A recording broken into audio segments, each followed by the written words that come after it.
keyakinan kelas itu apa? Belum ya? Keyakinan kelas itu berbeda dengan peraturan kelas. Nah, peraturan kelas itu sudah diatur oleh pihak sekolah, berarti kamu harus mentaati semua peraturan. Tetapi kalau keyakinan kelas berarti kesepakatan kita yang sudah disepakati. Betul ya? Misalnya kesepakatan kelas yang kamu ingin buat, janganlah membuang sampah di tempatnya. Atau misalnya saling menghargai, saling menyayangi. Yang intinya kalian itu mengharapkan kelas kalian itu seperti apa? Impian seperti apa yang kelas kalian itu inginkan? Itu kalian tulis di dalam post-it ini. Nanti Bukaya akan membagikan post-it ini satu-satu. Kalian tulis impian kalian mengenai kelas kita. Impian kamu seperti apa? Boleh mengenai kegiatan pembelajaran, boleh mengenai tentang kebersihan kelas, boleh. Terserah kalian mau tulis apa. Ini saya bagikan satu persatu. Nanti kalian tulis.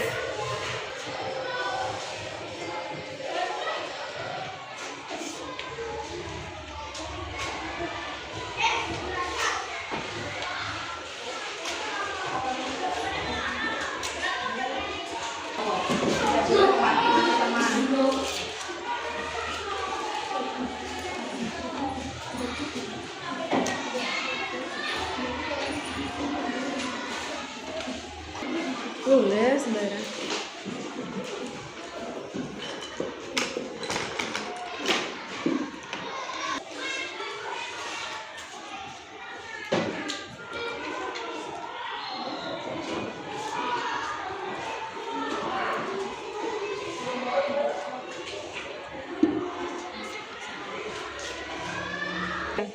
Sudah selesai tulisnya? Sekarang kalian tempelkan apa yang kalian tulis di papan tulis. Ayo mulai dari sini. Silakan maju menempelkan post-it yang sudah kalian tulis.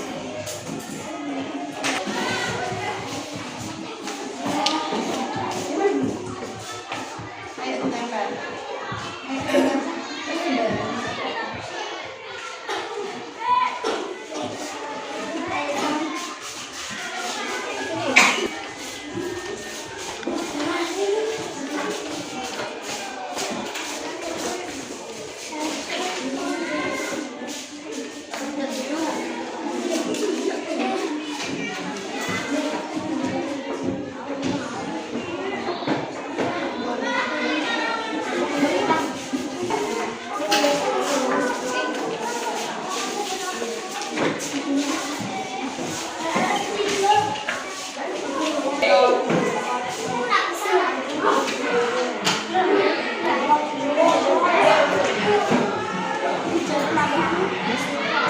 Oke, terima kasih. Ini adalah kesepakatan yang sudah kalian buat.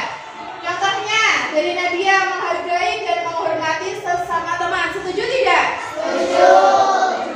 Kemudian dari Firsa, selesaikan semua tugas yang dikerjakan. Setuju? Setuju. Terus dari Alif, saling menghargai. Sama. Berarti kita kesempatannya saling menghargai. Terus dari Alta, membuang sampah pada tempatnya. Setuju? Setuju. Dari Dwi, aktif di kelas menunjukkan kamu mengerti pelajaran.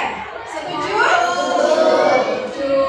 Terus dari Grezio, menata jadwal yang benar. Setuju tidak? Setuju.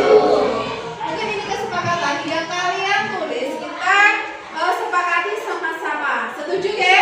Jadi kalau kalian tidak melakukan atas kesepakatan kalian yang kalian sepakati, kira-kira setuju tidak kalau ada konsekuensinya kalau kalian melanggarnya? Setuju? Setuju. Berarti kita setuju ya? Kesepakatan kelas yang sudah kalian yakini, kita setujui bersama-sama. Tepuk tangan buat kita semua.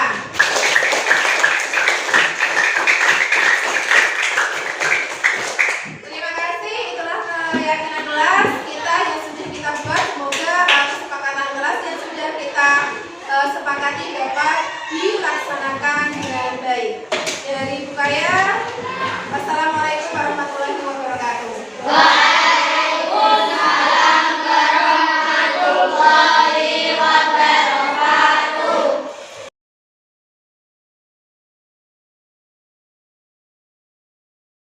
Assalamualaikum warahmatullahi wabarakatuh.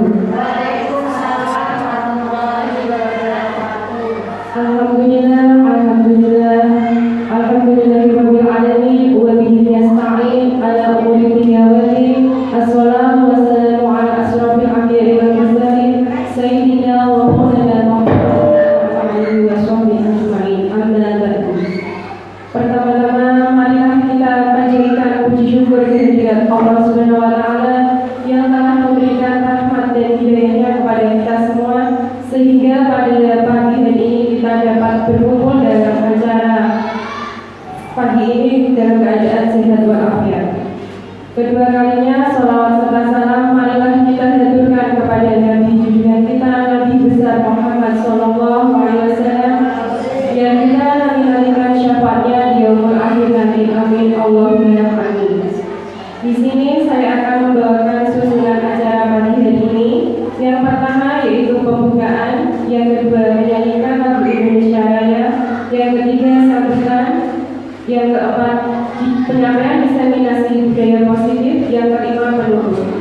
Untuk membuka acara yang pertama yaitu pembukaan, marilah kita buka acara pagi hari ini dengan bacaan Bismillahirrahmanirrahim.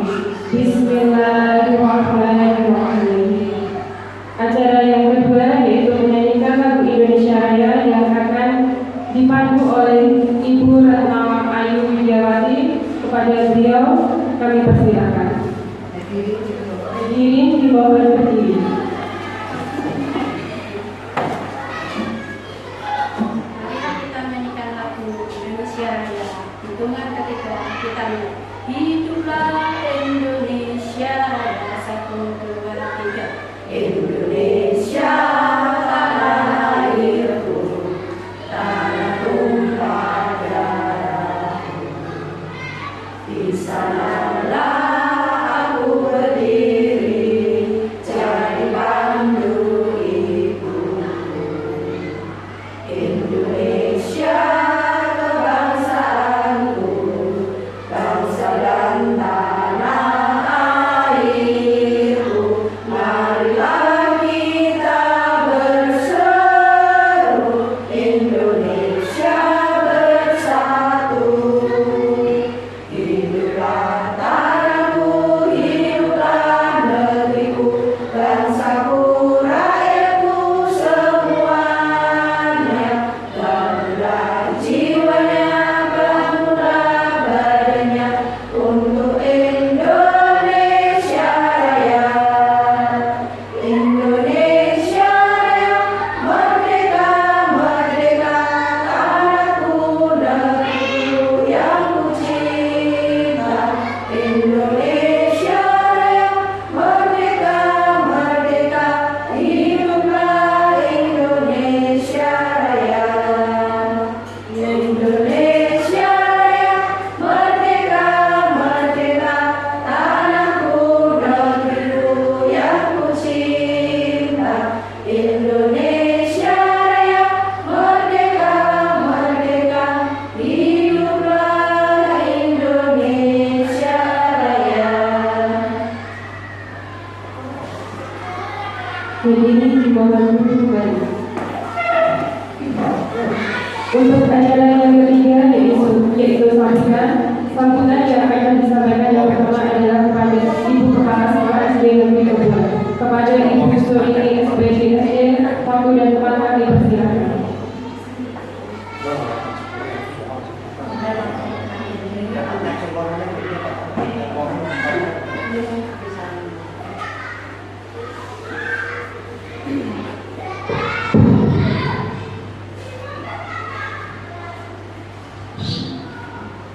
Assalamualaikum warahmatullahi wabarakatuh.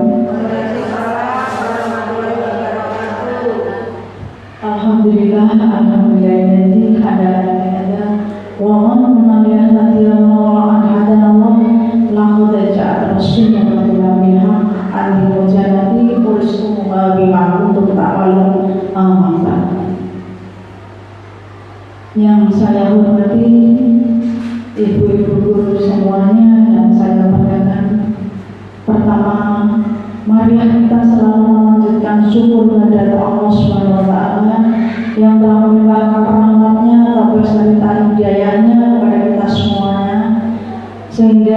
pagi hari ini kita dapat berkumpul bersama dalam rangka diseminasi budaya Poso yang akan disampaikan oleh Ibu Siti Rukayah. Yang demikian mari kita syukuri dengan Alhamdulillahirabbil alamin. Kedua kalinya salawat serta salam marilah kita aturkan kehadiran Nabi Agama Muhammad SAW. Kita memberikan syafaatnya di yaumil akhir. Ketiga kalinya tak lupa saya terima kasih kepada Bapak dan Ibu guru semuanya yang telah kompak, yang dengan kebersamaannya, kekompakannya saya ucapkan terima kasih karena dukungannya guru saya dapat melaksanakan praktek baiknya pada pagi hari ini. Bapak dan Ibu guru semuanya, saya berharap semoga praktek baik yang akan dilakukan oleh Ibu Siti Rukayah nanti akan berdampak baik bagi kita semua, sehingga harapan saya dapat berkolaborasi, dapat saling bekerja sama, saling mengisi kekurangan dan kelebihan, karena budaya ini merupakan calon guru penggerak. Dukungan kita untuk teman-teman dari saya sendiri juga saya sangat mendukung. Semoga nanti sampai akhir berhasil tanpa arah suatu apapun. Ibu Siti Rukayah tetaplah semangat. Semoga dalam menjalani guru penggerak nanti Bu Rukayah ilmunya dapat bermanfaat sampai nanti. Harapan kita seperti itu, dan marilah kita selalu berinovasi, bersiap-siap karena kita juga mengikuti arus globalisasi yang harus kita lakukan, mau tidak mau kita harus menuju perubahan. Marilah kita bergerak maju untuk Indonesia baru. Itulah pesan saya, demikian dapat yang sahabat saya sampaikan. Terima kasih. Mohon maaf apabila ada kata-kata saya yang kurang berkenan. Akhir kata, billahi taufiq wal hidayah. Wassalamualaikum warahmatullahi wabarakatuh.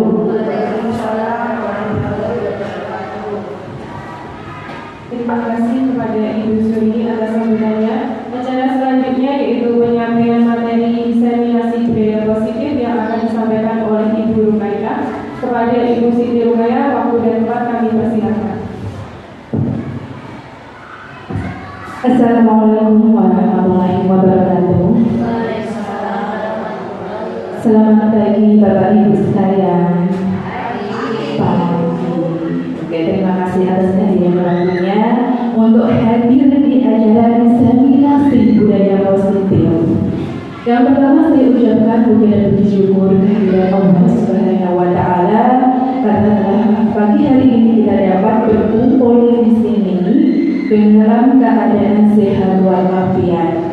Yang kedua, tak lupa sholawat serta salam kita haturkan kepada junjungan kita Nabi besar Nabi Agama Muhammad Sallallahu Alaihi Wasallam yang selalu kita nantikan syafaatnya di hari yaumil akhir nanti. Amin ya rabbal alamin. Masih semangat Bapak Ibu? Masih. Coba saya tes semangatnya pada pagi hari ini. Boleh berdiri Bapak Ibu? Terima kasih. Tolong diperhatikan ya Bapak Ibu nanti kalau saya katakan panjang berarti Bapak Ibu harus memendekkan tangannya. Kalau saya katakan pendek berarti tangannya dijauhkan kebalikannya. Itu ya Bapak Ibu ya. Jadi kalau saya bilang panjang itu pendek. Kalau saya bilang pendek berarti panjang kebalikannya. Paham ya Bapak Ibu ya? Oke, konsentrasi. Konsentrasi dimulai. Oke. Panjang, pendek, pendek. Ayo. baru dimulai ada yang salah ulangi lagi. Konsentrasinya ke Bapak Ibu ya. Oke.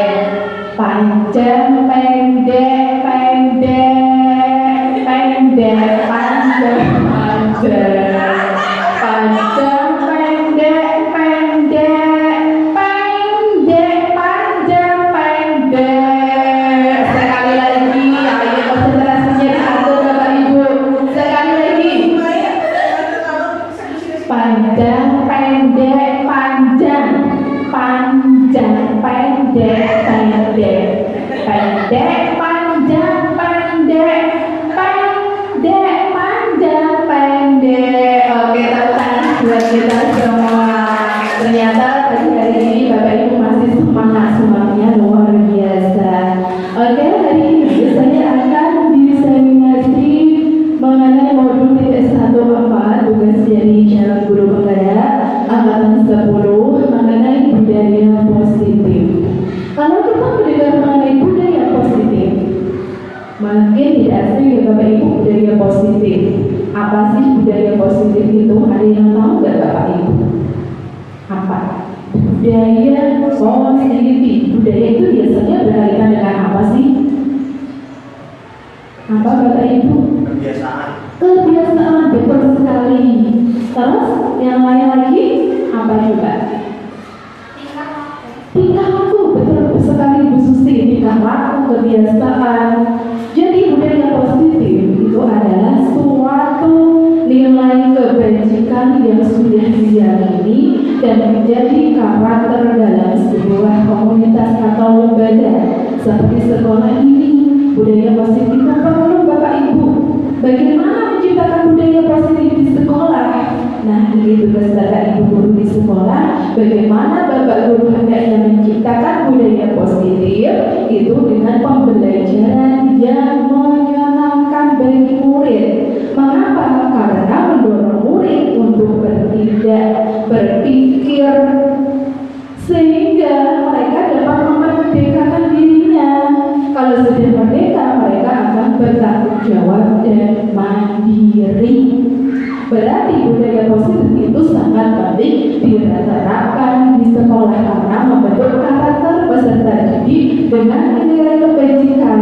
Itu ya Bapak Ibu ya. Selanjutnya, nah dalam budaya positif itu ada konsep inti budaya positif. Ini ada beberapa di dalam budaya positif. Yang pertama yaitu perubahan paradigma belajar. Terus disiplin positif, nilai-nilai kebajikan, kebutuhan dasar manusia, motivasi perilaku manusia, posisi kontrol guru, keyakinan kelas, dan yang terakhir yaitu segitiga restitusi. Nah, bagi ini kita akan bahas sama-sama mengenai konsep inti dari budaya positif itu sendiri. Nah, yang pertama yaitu pembelajaran paradigma baru. Pembelajaran dengan paradigma baru merupakan pembelajaran yang dirancang berdasarkan pembelajaran berdiferensiasi, sehingga peserta didik belajar sesuai kebutuhannya berdasarkan tahap perkembangan sesuai teori psikologi modern untuk mewujudkan profil belajar Pancasila. Nah, di situ ada kata-kata pembelajaran berdiferensiasi. Pembelajaran berdiferensiasi yaitu upaya guru untuk menyesuaikan kegiatan pembelajaran di kelas guna memenuhi kebutuhan murid. Jadi Bapak Ibu guru, pembelajaran berdiferensiasi itu bukan kita menggunakan beberapa cara. Misalnya di dalam kelas ada 20 murid, kita itu tidak harus menggunakan 20 cara yang berbeda untuk 20 murid di kelasnya. Itu bukan. Pembelajaran berdiferensiasi itu bukan mengelompokkan murid yang pintar dengan yang pintar, yang kurang dengan yang kurang, itu juga bukan. Pembelajaran berdiferensiasi itu kita bukan memberikan soal yang berbeda pada setiap anak, itu juga bukan Bapak Ibu. Pembelajaran berdiferensiasi itu bukan pembelajaran yang sembarangan Bapak Ibu ya. Guru itu menyusun beberapa rencana pembelajaran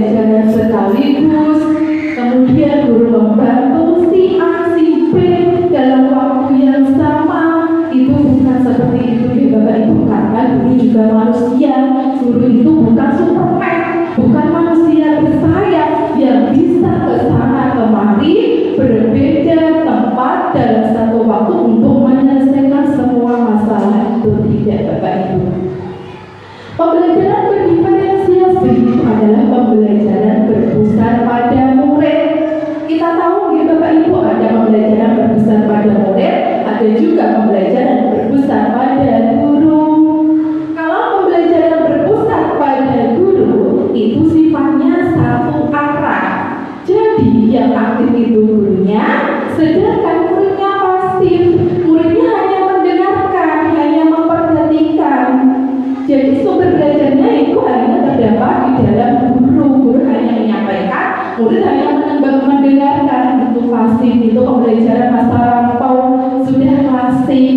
Jadi kalau Bapak Ibu guru masih menggunakan pembelajaran yang berpusat pada guru, mari kita tinggalkan menuju pembelajaran pada murid. Yang namanya perubahan itu tidak instan ya Bapak Ibu. Hari ini berubah, besok sudah berubah, itu tidak. Coba sedikit demi sedikit, perlahan-lahan yuk kita mulai pembelajaran yang berpusat pada murid. Sedangkan pembelajaran yang berpusat pada murid yaitu pembelajaran yang muridnya aktif. Gurunya bagaimana? Gurunya hanya sebagai pembimbing atau fasilitator. Jadi tidak perlu aktif nih Bapak Ibu. Muridnya mampu untuk memecahkan masalahnya sendiri. Muridnya mampu menjawab pertanyaan-pertanyaan. Muridnya mampu berpikir sendiri, memecahkan masalahnya sendiri, berdiskusi dengan teman-temannya. Itu yang dimaksud pembelajaran yang berpusat pada murid. Di hadiah Dewan Terroh menyatakan bahwa pendidik itu harus menuntun, menghamba pada murid, memberi budi pekerti yang baik kepada murid, dan pembelajaran harus berpusat pada peserta didik. Seperti pembelajaran bervariasi, itu harus mengutamakan kebutuhan murid. Kita tahu dalam satu kelas kebutuhan murid itu berbeda-beda. Kita Bapak Ibu ya, mungkin minatnya berbeda, kesiapan belajarnya berbeda. Maka dari itu, bagaimana cara kita memberi pembelajaran sesuai dengan kebutuhan murid untuk mewujudkan profil pelajar Pancasila. Dalam profil pelajar Pancasila Bapak Ibu ada 6 dimensi yang kita ketahui. Yang pertama yaitu beriman, bertakwa kepada Tuhan Yang Maha Esa dan berakhlak mulia. Yang kedua berkebinekaan global, bergotong royong, kreatif, bernalar kritis dan mandiri. Itulah yang kita cita-citakan supaya anak-anak mempunyai profil belajar Pancasila. Yang selanjutnya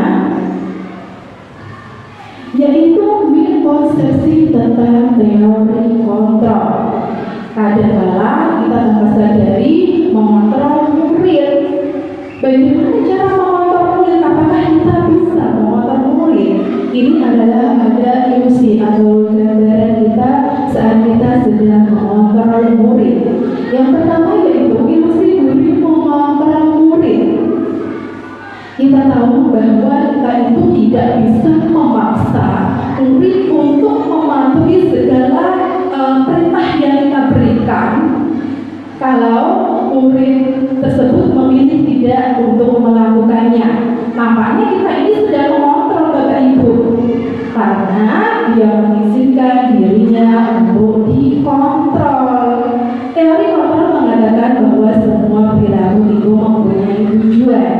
Bahkan tujuan yang tidak sesuai perilaku yang buruk pun itu semuanya mempunyai tujuan. Misalnya nih Bapak Ibu, di dalam kelas kita memberikan tugas kepada anak, kemudian ada anak ini tidak mau mengerjakan. Apa kita harus memaksa anak tersebut untuk mengerjakan?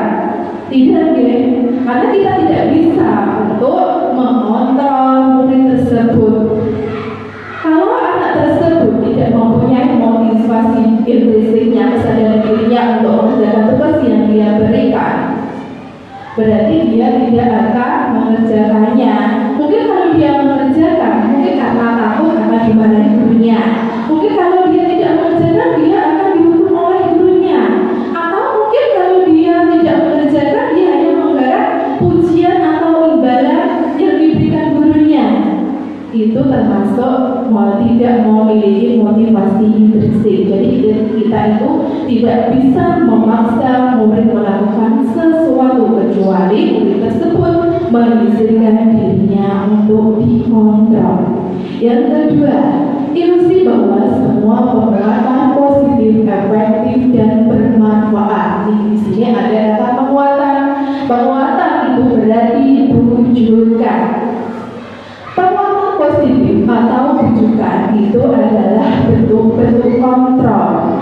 kita mempengaruhi murid, itu adalah usaha kita untuk mengontrol mereka. Tapi dalam kurun waktu tertentu Bapak Ibu, kadang-kala kalau murid sudah sadar, bahkan dia bisa menolaknya apa yang kita perintahkan. Misalnya, kadang-kala dalam suatu lomba, Bapak Ibu bisa terjadi, kita pasti akan mencari anak didik kita yang mampu untuk mengikuti lomba tersebut dengan bujukan mau kita, supaya anak tersebut mau mengikuti lomba. Setelah kita rayu, setelah kita bujuk-bujuk dia, akhirnya dia mau. Oke, saya mau, seperti itu. Nah, setelah beberapa waktu, ketika dia sadar akan bujukan gurunya ini, setelah dia sadar, saat dipanggil gurunya untuk latihan, ternyata dia tidak mau. Jadi pengaruhnya apa Bapak Ibu? Bujukan atau rayuannya, ketika sadar dia tidak mau melakukannya. Jadi ketika anak ditunjuk untuk mengikuti lomba, itu harus ada kemauannya, harus ada kesadaran dirinya, harus ada motivasi intrinsik yang tumbuh di dalam dirinya. Jadi kita tidak boleh memaksa seperti itu. Terus selanjutnya, ilusi bahwa kritik dan membuat rasa bersalah mampu menguatkan karakter. Kritik dan membuat rasa bersalah itu menuju identitas gagal.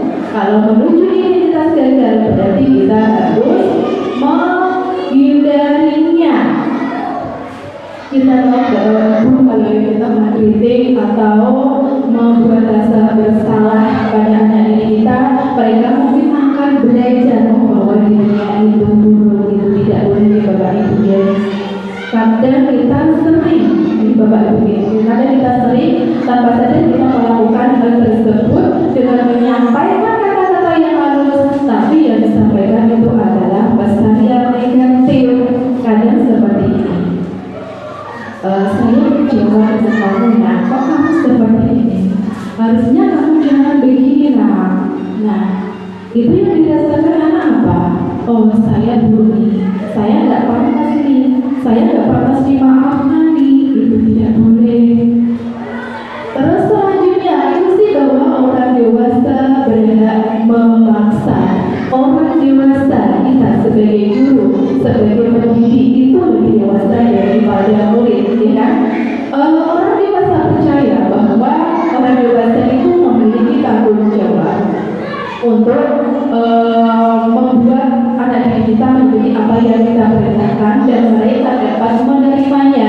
Padahal cara memaksa anak itu adalah cara yang tidak efektif, bahkan akan menimbulkan permusuhan. Itu tidak boleh. Anak belajar di sekolah itu harus semuanya menyenangkan, mereka harus senang, mereka dapat belajar yang baik, membuat karakter yang baik. Jadi tidak boleh memaksa. Walaupun kita mempunyai hak seperti itu sebagai guru, kita tidak boleh memaksa. Mau tidak kita ditunjuk oleh anak kita? Tidak ya Bapak Ibu ya. Kalau bisa anak senang, pendidik atau gurunya juga senang. Selanjutnya yaitu mengubah paradigma stimulus respon ke pendekatan teori counter. Ini ada dua teori, yaitu teori stimulus respon dan teori kontrol. Yang pertama, realitas atau kebutuhan kita sama menurut stimulus respon.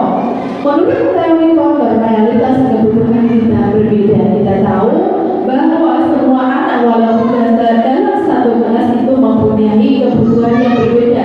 Kita tidak boleh menyamakan semua kebutuhan anak itu sama. Sama halnya dengan kita Bapak Ibu, walaupun kita mengajar di sekolah yang sama, tetapi kita mempunyai kebutuhan yang berbeda. Yang kedua, semua orang lihat hal yang sama menurut stimulus respon. Setiap orang memilih gambaran yang berbeda menurut teori kontrol. Nah, Bapak Ibu, kita tahu bahwa semua orang itu mempunyai cita-cita atau harapan yang berbeda. Kita tidak boleh menyamakan anak kita, nanti kamu jadi seperti ini. Itu tidak bisa. Selanjutnya, kita mencoba mengubah orang agar berpadangan sama dengan kita menurut stimulus respon. Kita berusaha memahami pandangan orang lain tentang dunia menurut teori kontra. Coba Bapak Ibu kita buka dan kita pikiran kita kalau kita sedang memaksa murid tidak boleh untuk memaksa murid. Coba kita memandang gambaran atau pandangan murid terhadap kita. Kalau murid itu biasanya ada motivasi intrinsnya, itu berkaitan dengan mereka mempunyai kesadaran diri untuk mengikuti apa yang kita perintahkan. Selanjutnya, perilaku guru dilihat sebagai suatu kesalahan menurut stimulus respon. Semua perilaku memiliki tujuan menurut teori kontrol. Tadi sudah saya katakan bahwa semua perilaku menurut teori kontrol, baik buruk itu mempunyai tujuan. Misalnya nih, di dalam kelas ada anak yang bertengkar. Bertengkar itu boleh tidak Bapak Ibu? Tidak. Bertengkar itu adalah perbuatan yang buruk. Kalau anak bertengkar, itu pasti dia akan melindungi dirinya, gitu kan? Oke. Jadi mereka bertengkar itu pasti ada tujuannya. Oh, mungkin dimaki-maki temannya dia membela diri seperti itu.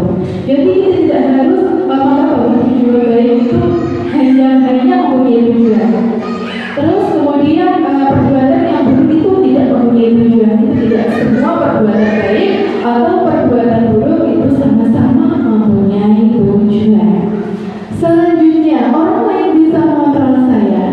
Hanya Anda yang bisa mengontrol diri Anda menurut teori kontrol. Nanti sudah saya katakan bahwa kita itu tidak bisa dikontrol orang lain kalau kita tidak mempunyai kesadaran diri untuk melakukannya.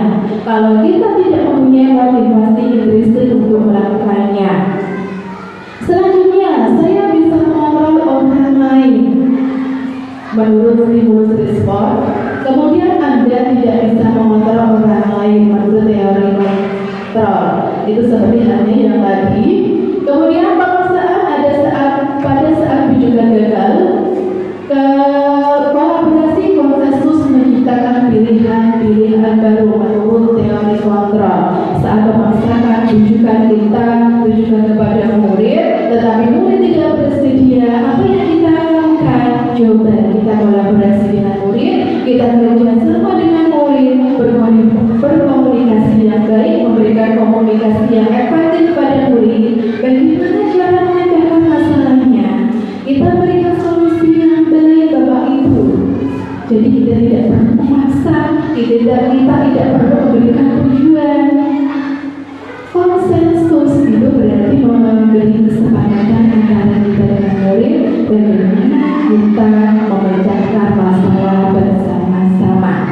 Selanjutnya kemudian berpikir menanggalan menurut teori stimulus respon. Model berpikir menang-menang menurut teori kontrol. Maksudnya bagaimana? Kalau Anda sedang berbuat kesalahan, orang yang berbuat kesalahan berarti kalah. Sedangkan kita itu menang, tidak. Teori kontrol mengatakan bahwa model berpikir kita itu menang-menang. Caranya bagaimana?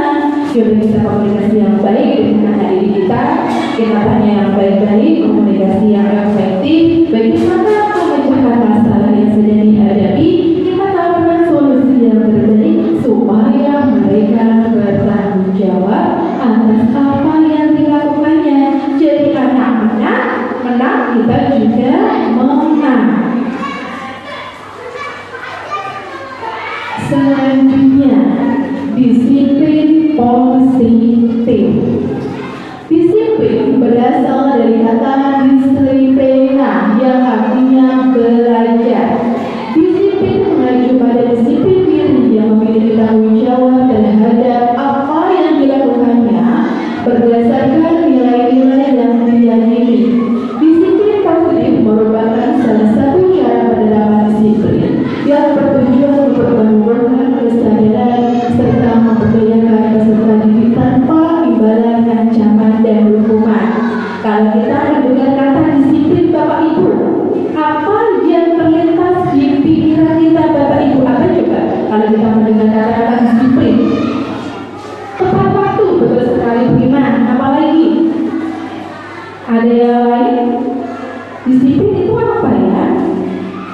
Kadang-kadang kalau kita mendengar kata disiplin itu berhubungan dengan peraturan, dengan tata tertib, dengan hukuman, dengan kepatuhan, dengan sanksi-sanksi.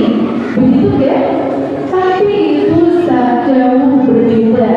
Disiplin itu tidak hubungan dengan hukuman.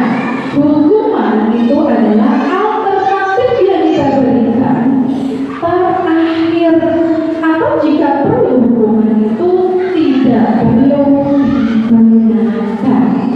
Dalam budaya kita, ini Bapak Ibu, disiplin itu dihubungkan dengan hukuman. Padahal hukuman itu memiliki ketidaknyamanan. Bapak Ki Hajar Dewantara mengatakan bahwa untuk menuju kemerdekaan dan pendidikan saat ini, untuk menciptakan murid yang merdeka, syarat utamanya adalah disiplin yang kuat. Disiplin yang dimaksud itu adalah disiplin diri yang memiliki motivasi intrinsik. Lalu bagaimana kalau anak tidak memiliki motivasi intrinsiknya? Jadi kita butuhkan buat pihak lain atau orang lain untuk mendisiplinkan kita, karena memiliki motivasi eksternal, bukan motivasi intrinsik. Seperti contohnya kalau kita sedang sholat zuhur berjamaah, kalau anak-anak ditunggui oleh bapak ibu guru, pasti sholatnya rapi, pasti sholatnya anteng. Tapi lain halnya jika murid tidak ada yang menunggui, wah bisa-bisa musola bisa jadi lapangan voli. Karena apa? Bisa lari ke sana kemari, sudah waktunya sholat tidak sholat. Karena apa? Karena peserta didik atau murid tersebut tidak ada motivasi intrinsiknya di dalam dirinya. Oh, saya sholat ini sudah kewajiban saya. Itu tidak ada itu. Karena mereka sholat kalau ditunggu bapak ibu guru diam anteng, itu karena mereka takut karena dimarahi, takut karena didukung. Itu adalah disiplin positif. Sebagai pendidik, tujuan kita adalah menciptakan anak-anak yang memiliki disiplin diri sehingga mereka bisa berperilaku dengan mengacu pada nilai-nilai kebajikan universal dan memiliki motivasi intrinsik bukan ekstrinsik. Selanjutnya, nilai-nilai kebajikan. Di sini ada contoh-contoh nilai kebajikan. Nilai kebajikan itu adalah nilai-nilai yang baik. Seperti yang ada di pelajaran profil Pancasila, itu ada 6 dimensi nilai kebaikan yang murid harus wujudkan. Contohnya dalam pelajaran profil pelajar Pancasila, ada beriman, bertakwa kepada Tuhan Yang Maha Esa dan berakhlak mulia, mandiri, bernalar kritis, bergotong royong, kreatif. Itu merupakan nilai-nilai kebaikan. Terus ada di Ibu Fikrius Program atau dia adalah contohnya nilai kebaikan ada rasa hormat, toleransi, mandiri, dan di keterampilan hidup contohnya ada dapat dipercaya, lurus hati, dan lain-lain sebagainya. Itu termasuk nilai-nilai kebajikan atau nilai baik yang harus ada dalam diri murid. Nah, selanjutnya Bapak Ibu ada 5 kebutuhan dasar manusia. Yang pertama yaitu bertahan hidup, kasih sayang dan rasa diterima, penguasaan, kebebasan dan kesenangan. Yang pertama yaitu bertahan hidup. Bertahan hidup atau survival itu merupakan bersifat fisiologis, karena untuk bertahan hidup misalnya makanan, pakaian, tempat tinggal, keamanan dan kesehatan. Kalau kita tidak makan Bapak Ibu sehari saja, rasanya seperti apa? Lemas, lapar. Berarti yang kita butuhkan apa Bapak Ibu? Makan. Kalau kita makan pasti energinya akan terpenuhi, akan kembali lagi. Seperti halnya rumah tempat tinggal itu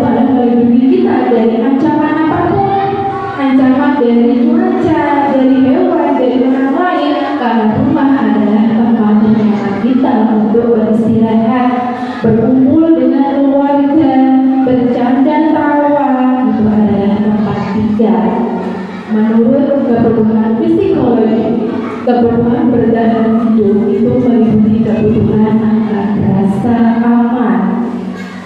Contohnya, di dalam kelas, saat kegiatan pelajaran sedang berlangsung, ada anak didik kita yang sepertinya lemas, lesu, tidak semangat mengikuti pelajaran.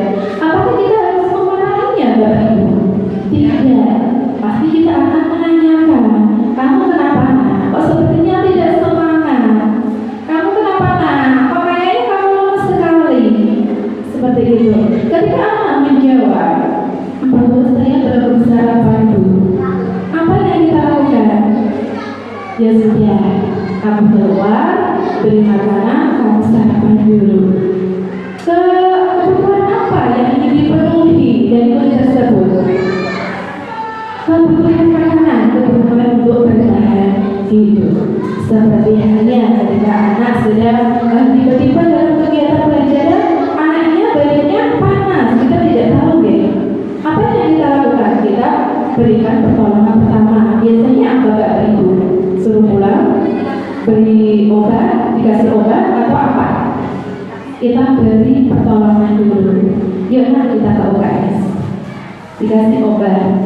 Kalau badannya semakin lemas, kita suruh pulang untuk istirahat di rumah. Berarti anak tersebut yang ingin dipenuhi adalah kebutuhan kesehatan, kebutuhan untuk bertahan hidup. Selanjutnya ada kebutuhan kasih sayang dan rasa diterima. Seperti rasa diterima, dipedulikan, berbagi, kerjasama, menjadi bagian dalam kelompok. Kebutuhan kasih sayang dan rasa diterima itu merupakan kebutuhan psikologis, berbeda dengan kebutuhan bertahan hidup. Kalau kebutuhan bertahan hidup itu kebutuhan fisiologis, sedangkan kasih sayang dan rasa diterima itu adalah kebutuhan psikologis. Kebutuhan disayangi dan diterima oleh lingkungannya meliputi kebutuhan hubungan dan koneksi sosial, rasa memberi dan diterima, dan kebutuhan agar dirinya itu diterima dari bagian kelompok tersebut. Biasanya kebutuhan kasih sayang dan rasa diterima yang terdapat dalam anak-anak yang ini yang mempunyai kebutuhan rasa diterima, mereka itu ingin disukai, mereka ingin diterima di lingkungannya. Contohnya, banyak kasus saat sedang pembelajaran anak jahili temannya, misalnya ngambil pensil temannya atau pulpen temannya tanpa mengizinkan, tanpa diizinkan dengan temannya. Pasti teman yang diambil pulpennya atau pensilnya akan marah-marah. Kamu loh, ngambil pulpenku terus, aku ini anak negara, kau coba pulpenku. Mesti kan bilang seperti itu. Gak mungkin anak ketika diambil pensilnya sudah mengerjakan tugas yang saja. Itu tidak. Kemudian si anak ini tadi melaporkan kepada gurunya. Gurunya memperhatikan tidak atau hanya membiarkan? Pasti memperhatikan. Nah, kamu jangan seperti itu. Kalau kamu tidak punya pensil, kamu izin dulu kepada temannya. Dia sudah mendapat perhatian dari temannya, dia sudah mendapatkan perhatian dari gurunya. Berarti murid tersebut kebutuhannya ingin dipenuhi adalah kebutuhan rasa diterima dan kasih sayang oleh teman dan gurunya. Selanjutnya yaitu penguasaan. Penguasaan itu berhubungan dengan kepemimpinan. Penguasaan meliputi kebutuhan akan kekuatan. Mereka ingin diakui atas prestasinya. Mereka ingin diakui atas keterampilannya, didengarkan, bahkan mereka juga mempunyai harga diri. Kebutuhan penguasaan itu meliputi akan dihargai, diakui oleh orang-orang sekitarnya. Nah, anak-anak yang memiliki kebutuhan penguasaan yang tinggi, biasanya mereka ingin menjadi pemimpin. Kalau mereka ingin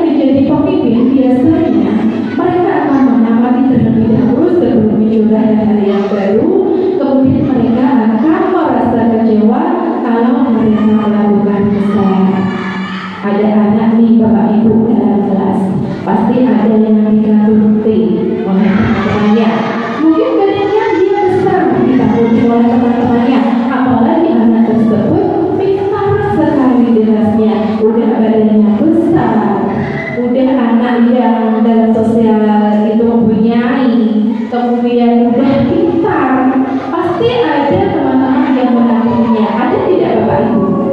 Ada kan? Ada. Nah, anak tersebut memiliki apa? Memiliki rasa kepemimpinan. Oh, ini loh aku pintar di kelas. Wah, ini loh aku hebat sendiri di kelas. Berarti kebutuhan yang ingin dipenuhi anak tersebut adalah kebutuhan penguasaan, karena anak tersebut merasa bahwa dirinya adalah pemimpin. Selanjutnya yaitu kebutuhan kebebasan. Kebutuhan kebebasan, mandiri, memiliki pilihan, tujuan baru, mampu mengendalikan marah dirinya. Kebutuhan kebebasan itu adalah kebutuhan yang bebas. Mereka ingin bergerak, mereka mempunyai pilihannya sendiri. Mereka bisa mengontrol arah hidup seseorang. Meliputi apa? Biasanya orang yang memiliki kebutuhan kebebasan itu mereka ingin bergerak bebas. Mereka tidak mau diatur. Mereka ingin mencoba hal-hal yang baru dan menarik. Mereka tidak bisa dipengaruhi oleh orang lain. Nah, anak-anak yang mempunyai kebutuhan kebebasan yang tinggi, biasanya mereka mempunyai pilihannya sendiri. Contoh, setiap pagi ada anak yang dibawahi ibunya bekal, mindong, setiap pagi, mie telur. Bosan tidak Bapak Ibu? Bosan. Apalagi kita, kalau menunya setiap hari sama itu bosan. Seperti halnya dengan murid Bapak Ibu, pasti akan merasa bosan. Nah, suatu hari ketika murid tersebut bosan, mereka mencicipi bekal teman-temannya. Kalau teman-temannya pasti lawannya tidak sama, berbeda-beda.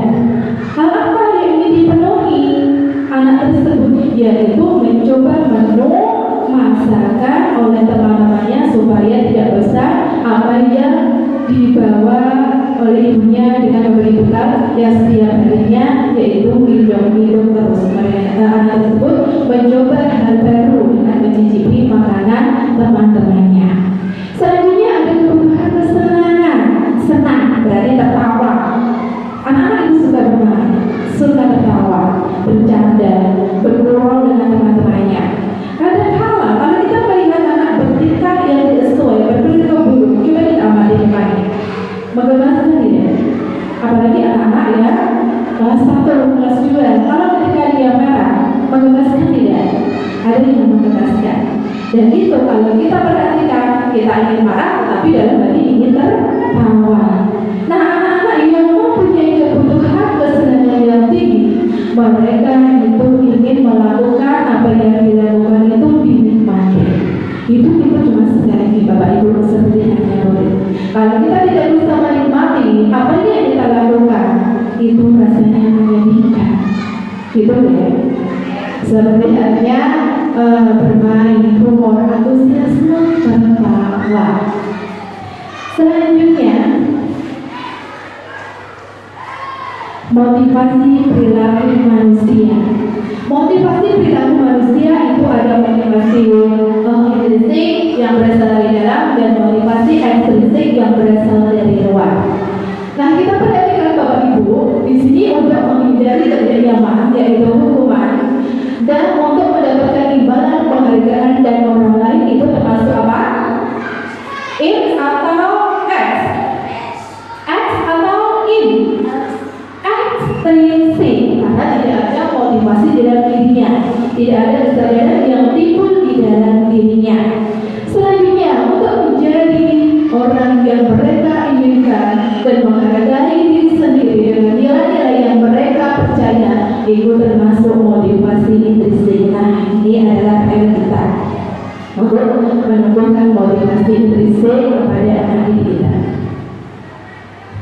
Selanjutnya, yaitu apa bedanya sih hukuman, konsekuensi, dan restitusi? Beda. Kalau hukuman tidak terencana atau tiba-tiba, misalnya ada data terlambat di sekolah, itu tidak tahu kan? Nanti aku mau dihukum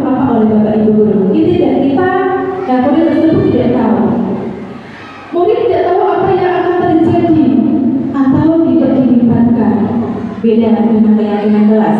Kalau keyakinan dilibatkan, biasanya kalau peraturan dalam sekolah itu tidak dilakukan.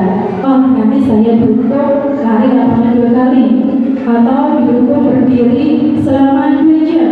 Murid tidak tahu karena murid tidak dilakukan dalam peraturan sekolah. Bersifat satu arah. Kenapa bersifat satu arah? Karena yang membuat peraturan hanya satu orang saja. Terus berupa hukuman fisik atau psikis.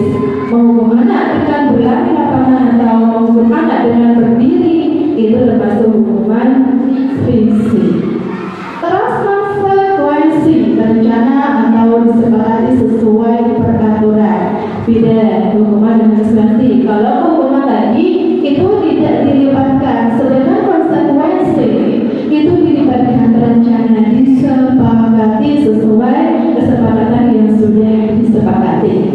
Murid tetap dibuat tidak nyaman. Kalau ada hukuman kita nyaman tidak Bapak Ibu? Tidak ya, begitu halnya dengan murid. Kita berhukuman, konsekuensi murid tetap berada tidak dalam kenyaman. Terus sikap guru selalu memonitor murid. Kalau anak sedang berbuat kesalahan, pasti akan selalu dimonitor. Apakah ada perubahan tidak? Terus restitusi. Nah, ini mungkin Bapak Ibu sudah dengar. Restitusi itu apa? Restitusi adalah proses menciptakan kondisi bagi murid untuk memperbaiki kesalahan. Proses kolaboratif yang mengajarkan murid untuk mencari solusinya sendiri. Di dalam restitusi ini adalah cara kita untuk menyelesaikan masalah secara bersama-sama. Di dalam restitusi kita ajak murid untuk bekerja sama, untuk berkomunikasi yang efektif, untuk mencari solusi sama-sama, membacakan masalahnya sama-sama, sehingga murid itu bertanggung jawab atas apa yang telah ia lakukan dengan cara kita menawarkan solusi atas masalah yang dilakukan. Selanjutnya, ada 5 posisi kontrol guru. Yang pertama yaitu penghukum, pembuat rasa bersalah, teman, pemantau, dan manajer. Nah, ini ada 5 posisi kontrol yang ada pada guru. Yang pertama, penghukum. Contohnya, hormat bendera selama 1 jam. Itu termasuk penghukum karena menghukum murid untuk berdiri selama 1 jam. Atau apa sih ya kamu? Ulangi lagi, itu termasuk posisi penghukum karena mengancam anak. Terus tadi membuat rasa bersalah. Contohnya, berapa kali ibu bapak harus memberitahu kamu selalu saja mengecewakan ibu bapak, walaupun kata-katanya halus, tapi pesan yang disampaikan itu negatif. Itu adalah membuat rasa bersalah. Selanjutnya, posisi teman. Contohnya, ayo dong ikuti aturan sekolah. Kalau bantu ibu bapak ya, sekali ini. Ya sudah, tidak apa-apa. Lain kali jangan berbuat seperti ini lagi ya. Itu posisi kita sebagai teman. Ayo dong bantu ibu bereskan buku. Tolong bantu ibu bersihkan kelas ya. Kita menggunakan kata-kata halus, menggunakan ajakan, itu menggunakan posisi kita sebagai teman. Selanjutnya, pemantau. Contohnya, kamu sudah melanggar peraturan sekolah. Kamu tahu konsekuensinya. Setelah upacara, kamu beri atribut di koperasi dan jangan diulangi lagi. Itu posisi kita dalam pemantau. Selanjutnya yang terakhir, nah ini Bapak Ibu manajer yang kita terapkan di dalam posisi sebagai seorang guru adalah manajer, posisi yang paling baik di antara posisi yang lainnya. Contohnya, apakah kamu tahu masalah kamu? Bagaimana kamu membagi masalah ini? Yang sudah saya katakan tadi, kita mengajak anak untuk berkolaborasi, bekerja sama, menunjukkan masalahnya sendiri. Kita tawarkan solusi yang terbaik supaya anak tersebut menjadi mandiri dan bertanggung jawab atas kesalahan yang dilakukannya. Posisi manajer itu adalah posisi yang paling tinggi Selanjutnya, coba diperhatikan Bapak Ibu. Ini ada kata-kata saya kecewa sekali dengan kamu. Posisi kontrol apakah aku? Tadi ada 5 posisi kontrol. Teman, pembuat rasa bersalah, penghukum, pemantau, dan cadangan konstitusi. Kira-kira saya kecewa sekali dengan kamu. Apa Bapak Ibu? Apa? Pembuat rasa bersalah. Coba betul atau tidak betul sekali. Terus, ini kamu tidak pernah benar melakukannya. Kira-kira kita ada di posisi mana? Ayo. Kamu tidak pernah benar melakukannya. Berada di posisi apa? Pemantau? Pemantau? Ada yang lain? Ayo apa? Pemantau. Oke, kita juga jawabannya apa? Pendukung. Kamu tidak pernah benar melakukannya. Awas ya, kamu ulangi lagi. Itu termasuk pendukung. Selanjutnya, apa rencanamu untuk menyelesaikan masalah ini? Di posisi manakah kita? Manager. Dan jawabannya betul sekali. Posisi manager. Selanjutnya, ayolah lakukan demi itu ya. Teman, betul. Ayolah lakukan demi itu ya. Itu kita berada di posisi teman. Nah, yang terakhir, kamu tidak akan mendapat nilai jika tidak mengerjakan tugas. Di posisi mana kita? Pemantau, pendukung, pemantau. Coba kita lihat jawabannya. Pemantau. Konsekuensi berarti sudah ada kesepakatan yang sudah disepakati. Oke, beri tepuk tangan dulu untuk kita semua. Karena sudah konsentrasi ini, sudah bisa menjawab di mana posisinya kita sebagai guru dalam pendidikan. Selanjutnya, keyakinan kelas. Mengapa keyakinan kelas? Bukan peraturan kelas. Mengapa harus keyakinan? Mengapa bukan peraturan? Apakah kedua hal tersebut sama atau berbeda? Berbeda. Bedanya apa Ibu?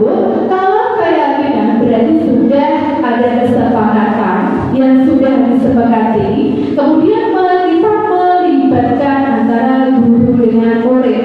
Berarti ada yang dilibatkan. Kalau kamu tidak melakukan ini, berarti konsekuensinya seperti ini. Berarti sudah ada kesepakatan. Tapi kalau peraturan kelas itu sebenarnya satu arah, mungkin anak tidak dilibatkan. Yang membuat peraturan itu hanya gurunya saja. Jadi suatu saat kalau murid membuat kesalahan, dia tidak tahu konsekuensinya apa. Hanya guru yang tahu. Itu perbedaan antara keyakinan dan peraturan kelas. Nah, selanjutnya pembentukan keyakinan kelas. Yang pertama bersifat abstrak karena kita tidak terlihat. Berupa pernyataan universal dibuat dalam pernyataan positif. Keyakinan kelas itu harus dibuat dengan pernyataan positif. Contohnya, janganlah membuang sampah. Jangan. Itu merupakan pernyataan negatif. Kalau kita ubah ke pernyataan positif bagaimana Bapak Ibu? Buanglah sampah ke tempatnya. Seperti itu. Terus sedikit saja agar mudah diingat. Kalau kita membuat kesepakatan atau keyakinan kelas, itu kalimatnya tidak usah panjang-panjang, naik panjang-panjang, murid akan kesulitan untuk mengingatnya. Selanjutnya sesuai dengan kondisi kelas dan sekolah agar mudah diterapkan dan semua warga sekolah atau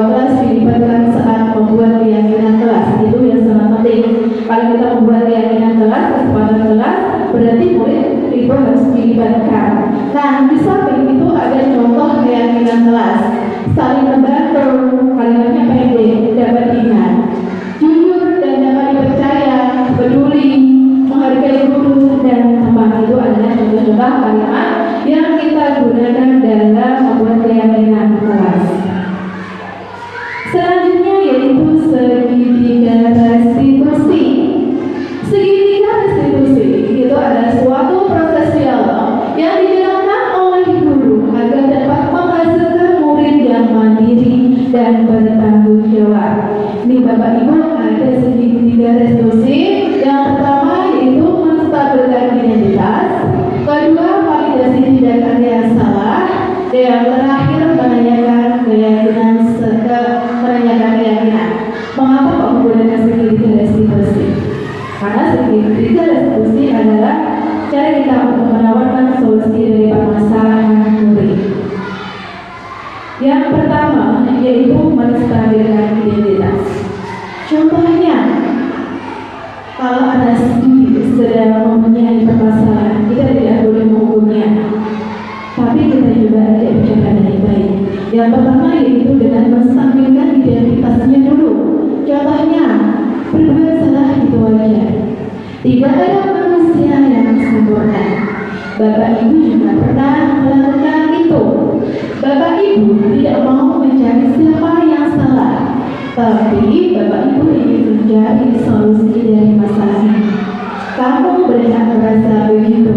Kalau ada di kita tanya seperti itu, kita beri motivasi seperti itu, dia tidak akan dibojokkan. Dia akan lebih bercerita nantinya. Selanjutnya, yang kedua yaitu validasi tindakan yang salah. Contohnya, kamu pasti punya alasan mengapa melakukan hal itu.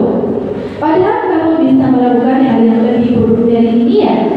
Kamu patut bangga karena telah melindungi sesuatu yang penting bagimu. Kamu melakukannya karena mempertahankan sesuatu yang penting bagimu. Itu adalah kata-kata saat kita melakukan validasi tindakan yang sama. Dan yang terakhir, validasi tindakan yang salah. Kamu pasti punya alasan mengapa melakukan hal itu. Padahal kamu bisa melakukan. Yang selanjutnya yaitu validasi tindakan yang salah. Kamu pasti punya alasan mengapa kamu melakukan hal itu. Terus kamu melakukannya karena mempertahankan sesuatu ini. Yang terakhir tadi apa Bapak Ibu? Menanyakan keyakinan ini berarti ada misalnya yang salah. Yang terakhir itu menanyakan keyakinan. Kamu berbuat seperti ini ada rasanya ya? Sudah sesuai belum dengan kesepakatan di kelas kita? Kamu mau nggak memperbaiki masalah ini? Itu adalah kata-kata saat kita menanyakan keyakinan kelas. Kita hanya membimbing murid yang bermasalah. Kita menawarkan solusinya supaya anak yang membuat kesalahan itu menjadi tanggung jawab dan mandiri atas perbuatan yang telah dilakukannya. Demikian Bapak Ibu mengenai diseminasi positif yang saya sampaikan. Kurang lebihnya saya mohon maaf, mungkin Bapak Ibu ada yang kurang lebih, semoga dapat bermanfaat. Apa yang saya sampaikan, saya ucapkan terima kasih atas hadirnya, atas perhatiannya. Dari saya, wabillahi taufiq wal hidayah. Wassalamualaikum warahmatullahi wabarakatuh.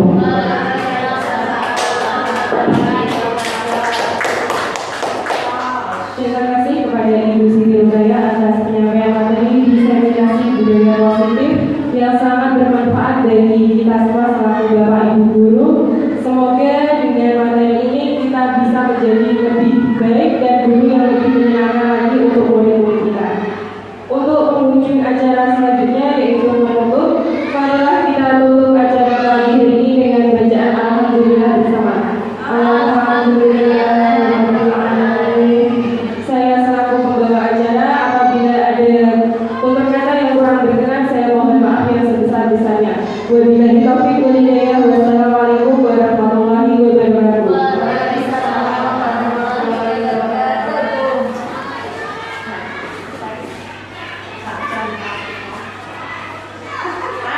Oh iya, 1 jam.